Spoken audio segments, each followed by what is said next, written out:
sana Mheshimiwa Kareke Mbiuki, the Right Honorable Prime Minister Raila Odinga, jamii ya mzee Julius Murungi wakiongozwa na rafiki yangu Nyadurwa Betty Kari Murungi Orengo, Mheshimiwa Governor wa Siaya Mheshimiwa Orengo, Mheshimiwa Governor Otuoma, Governor wa Busia County, Mheshimiwa Martha Karua, wabunge ambao wako hapa, viongozi wetu wa kanisa, watu wa hapa Tharaka Nithi, Mugeni Kairi, na watu wa Siaya, Jothura Untie, Jothura Umol. Pole, nimesahau pia kutaja rafiki yangu, the one and only youth leader wa Jamhuri ya Kenya, Senator Oburu Odinga. Tuko hapa na nimekuja hapa kuleta rambirambi zangu za jamii yangu na watu wa kwetu kwa sababu ya kuachwa na mzee.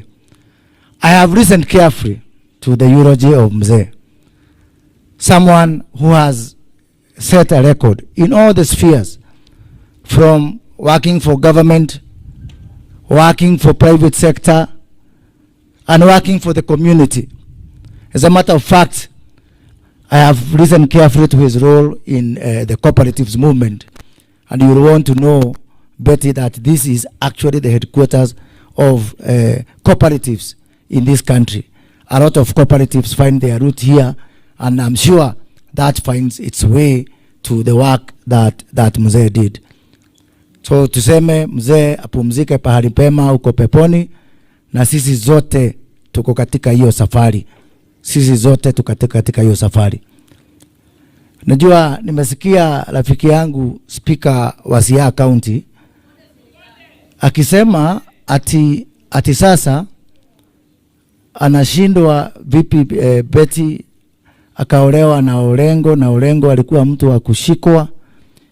Mimi nikashindwa, huyu Betty, huyu George anajua huyu Betty anaongea juu yake kweli? I remember on Sunday I was telling the Right Honorable Prime Minister Raila Odinga that compared to Betty, James Orengo is a moderate. For those of you who know James Orengo as a radical, the actual radical is Betty Murungi. Yeah?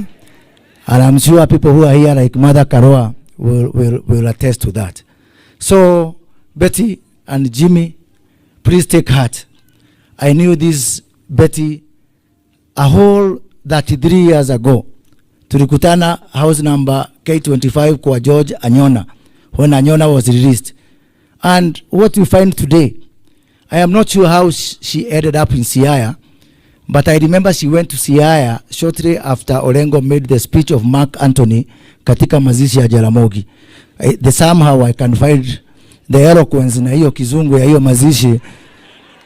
Pengine that is how we trace Betty's route to Kenya. I want to say this, and I want to say this specifically to my friend former Prime Minister Raila Odinga. Unajua mengi yamesemwa, na mengi yamesemwa about Baba's stand in the contemporary politics of this country. When I became a minister, way before the broad-based, I could sense something is wrong with this country. And I said the center can no longer hold, and we can no longer continue with the politics of division, with the politics of balkanization, with politics of antagonism. Way before broad-based government, I went with Orengo to Alego, tukaanza industrial park. Nikaenda na Uchiro yako pale Makalda in Migori, tukafanya the same thing. Tukaenda na Nyasuna Wanga pale Riwa, and all na kwa Utuoma pale Nasewa, because I had seen that we cannot continue curing the problems of this country with the same old tactics and the same old ways of doing things. So let me correct you a bit, my senior youth leader. Yes, You've talked to the people of the mountain. But let me tell you something. Raila Amolo Odinga did not come to broad-based government to save people from this region.